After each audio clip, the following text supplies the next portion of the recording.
Hello viewers, today discuss the One Racer by Whitman. Okay, significance of the title: the One Racer is deeply symbolic.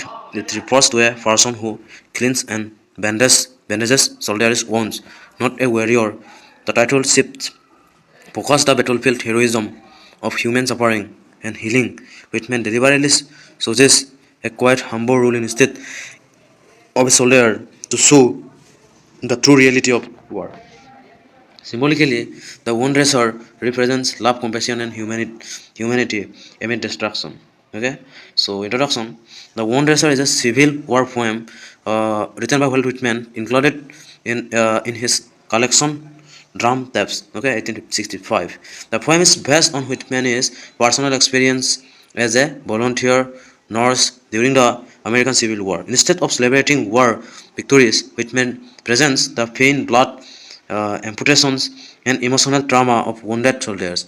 The poem is a powerful example of realism, humanitarian concern, and anti-war sentiment in American literature. Okay, summary analysis: the poem is framed as a conversation. Young people ask the old speaker, Whitman is to tell them about his war experience. Instead of stories, horrors, and glory, he recalls his time as a wound dresser, okay, in a military hospitals. Describes rows of injured soldiers, bleeding wounds, and amputated limbs, pale faces, and silent suffering.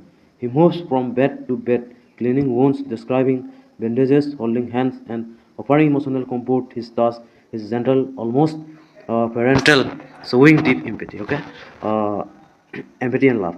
The poem avoids patriotic excitement. Okay, there are no battle scenes, only the aftermath of war. Okay, Whitman present war as a source of physical pain and psychological damage. The act of dressing once becomes as a moral spiritual service, suggesting that compassion is the highest form of heroism. Okay, so now come to the themes of the poem. Reality of war. The poem exposes the harsh truth of war, blood, pain, and death, rejecting romantic or heroic ideas. Okay, compassion and humanity. Whitman highlights the sympathy, tenderness, and human connection as essential values during suffering. Okay, then anti-war spirit. Without directly condemning war, the poet reveals its cruelty, making it a strong anti-war text. Okay, service of service over heroism. True greatness lies not in fighting, but in healing, okay, and caring for others. Universal brotherhood. The wounded soldiers represents all humanity beyond rank, region, or ideology. Okay, then through the Wanderer, well, Whitman wants to convey several important messages to show the true reality of war. Whitman writes this poem to expose the real faces of war.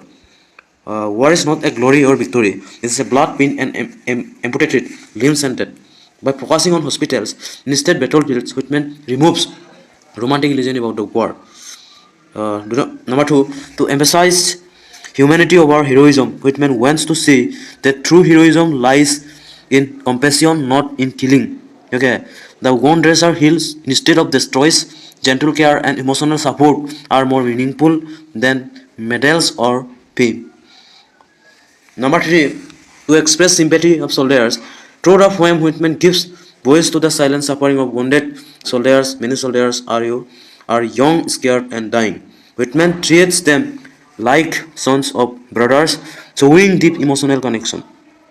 To convey anti-war message, okay, without directly condemning war, Whitman shows the cruel and consequences make readers feel the horror, okay, and futility, futility of war. This indirect approach makes the poem powerfully anti-war. Okay, to record his personal experience, Whitman says through the poem because it autobiographical, he actually worked as a volunteer nurse during the American Civil War. The poem becomes a historical and emotional testimony. Okay, so number six, to this moral responsibility, Whitman suggests that in times of violence, love, service, and care are more moral duties. Humanity must survive even when society collapses into war. So that is about this poem. Thank you so much for watching this video. Bye bye.